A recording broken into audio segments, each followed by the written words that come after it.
It's time for Rewind. And this is the part of the show that makes us feel old. We look back at the films celebrating their 10th anniversaries this week, and of course, their 20th anniversaries this week. Starting off with the films turning 10 years old this week, we have Something New and When a Stranger Calls.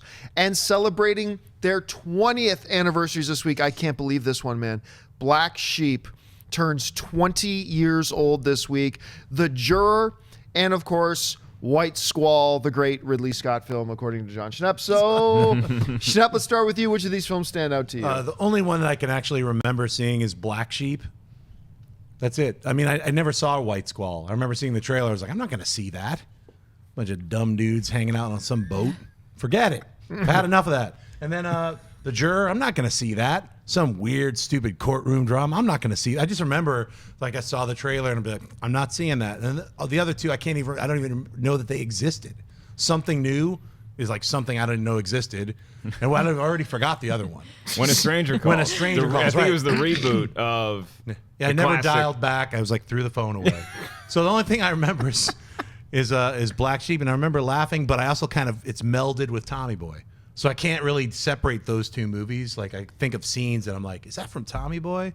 So all the scenes that he's in a like a weird factory messing things up, that's Tommy Boy. That's Tommy Boy. At Callahan Motors. Yeah. Okay. So then everything else is Black Sheep. Well, seeing as you pulled that out, is it redundant to ask you which of these films stand out to you? It is Black Sheep, but for a very different reason than Schnepp, because I do see the clear difference between Tommy Boy and Black Sheep, because Chris Farley was just not in as good health-wise shape in Black Sheep, and you could clearly tell that. He was on a decline that unfortunately would be one of the signs that he was not doing well with his addictions and would lead to his untimely end of his life. And it was so sad to see that happen, and Black Sheep was just a harbinger of, oh man, is it just going to be him and David Spade trying to just show up on set and make stuff up as they go along, because Black Sheep just had nowhere near the comedic value that Tommy Boy had. Tommy Boy is still a classic 90s comedy, and Black Sheep just was not. It was a huge miss, and I felt awful for Farley because I still believe to this day he's one of the funniest people that ever walked the face of the earth. So anytime somebody that talented is in a movie that just doesn't hit, you just feel bad all over, and you're disappointed.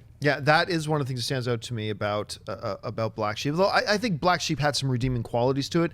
It was clearly the inferior stepchild to Tommy Boy, which was hilarious. And you know, one of the many sad things of the early passing of Chris Farley was that I believe if he could have gotten healthy, and I don't mean lost all of his weight, but just gotten healthy, you know, at least to a healthier state like he was in Tommy Boy, whatever. I think him and David Spade could have had a very long career. They could have been a new Abbott and Costello, really. Yeah, totally. They had such fantastic chemistry together. Like, and even in kind of a dud-like movie as Black Sheep, the chemistry between them, you can still kind of feel it, you know? And I think they could have had a long career. I'm not saying like made 50 movies together, but I bet you they could have made 4, 5, or 6 movies together. I think they all would have been great.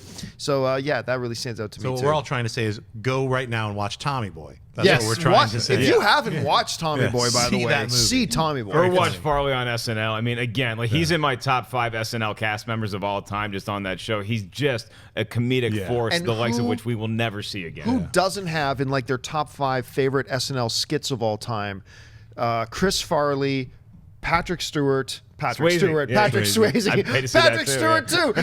doing the Chippendales dance off is one of the funniest things Saturday Night Live has ever done. Hey guys, if you like this clip, click here to watch the entire episode. Also, make sure you subscribe to our YouTube channel because it'll help you stay up to date with all the stuff we've got going on here at Collider.